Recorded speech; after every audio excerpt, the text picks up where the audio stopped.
Welcome back to my channel, my friends.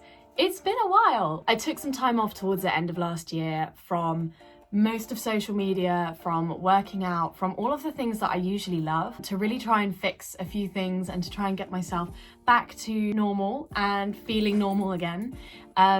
We did a lot of moving.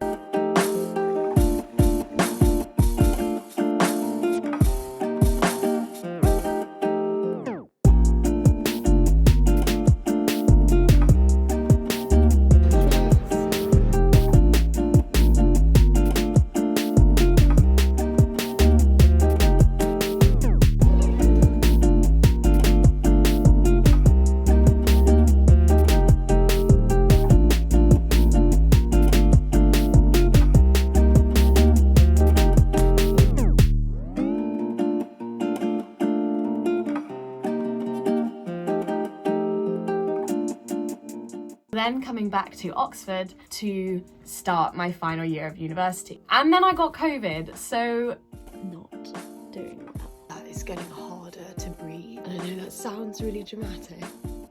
That's dramatic, and you all know me, I'm not actually that dramatic.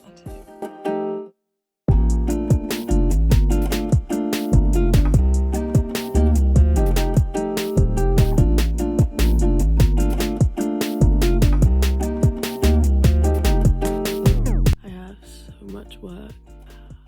Third year, am I right?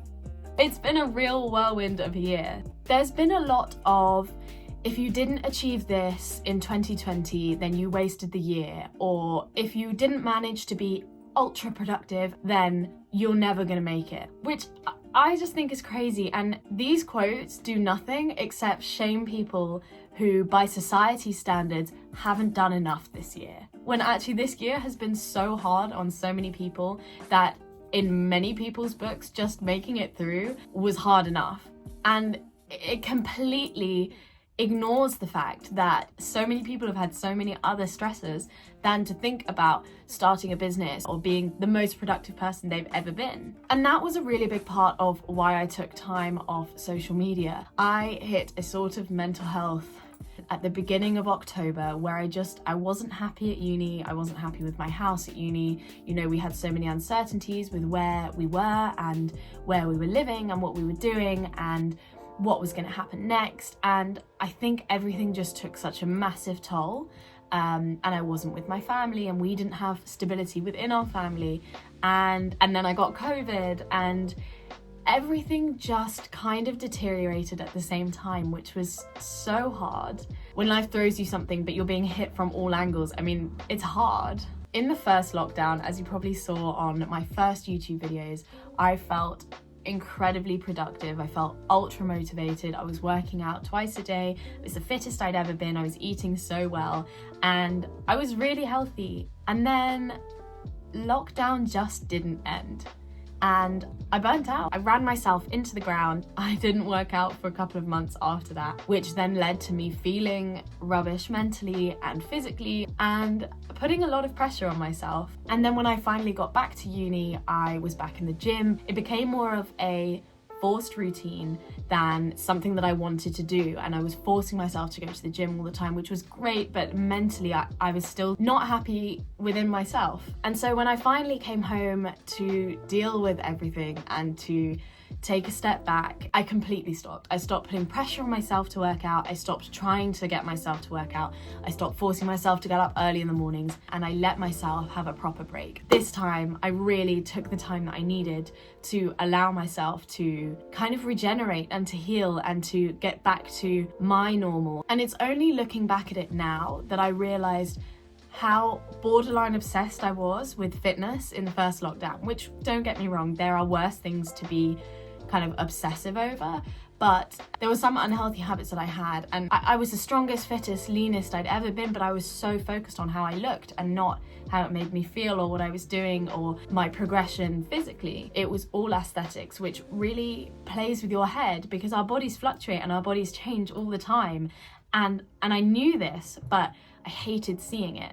If I ate too much, or I ate slightly too fast, or I got even the tiniest bit bloated, I would stress, and if I couldn't see my abs in the evening, I felt that I had overeaten and that I'd let myself down, which is just so not how it works. And one thing that I've really taken away from 2020 is that every day is not going to be the most productive day of your life, and that's okay. I'm putting pressure on myself to be the most productive person I've ever been each and every day is not healthy, and it's not helpful, and it's something that I'm really working on. I find that there's so much pressure around the new year to make all of these promises to yourself to become the best person you've ever been and to change all of these bits about you because it's a new year and it's what you have to do and it's what everyone else is doing. And a lot of the time, these goals that are set are so vague and so big that you don't even know where to start, and then you spend the next few months kicking yourself because you're not making progress towards it. So my advice is, if you are setting New Year's resolutions or goals for this year, have one big goal if that's what works for you, but break it down into how you're going to get there, into smaller goals. Make them achievable, make them realistic, give yourself a time frame to work towards, and you'll suddenly find yourself making a lot more progress once you've broken it down into steps that you can actually follow. My goal for 2021 is to fall in love with working out again, which I know sounds so cringy, but for me, I lost my passion for fitness and I lost my love for working out last year, and I miss it, and I want to get back to the stage of working out because I love how it makes me feel, not because I love how it makes me look, although I mean, don't we all? And not because I feel like I have to, but because I want to, and because it's a part of me and it's what makes me me. So this year I haven't set myself any goals with measurements, I haven't set myself any PBs that I'd like to hit, because this year I'm focusing on me and my mental health. So I know that this video has kind of been all over the place, but I just wanted to say that I'm back and I'm so happy to be back, even if I'm pale and cold and wearing so many layers. And I just want to say a massive thank you to everyone who has been so supportive throughout last year and always over on my Instagram, on YouTube. Your support means the world, and you know who you are, but I couldn't have got through last year without you, so thank you. This is the start of something new. This could be the start of something new. But we are kicking 2021 off to an amazing start, and I hope you are too, and I hope that whatever goals you've set for yourself, big or small, you smash this year. Anyway, thank you so much for watching.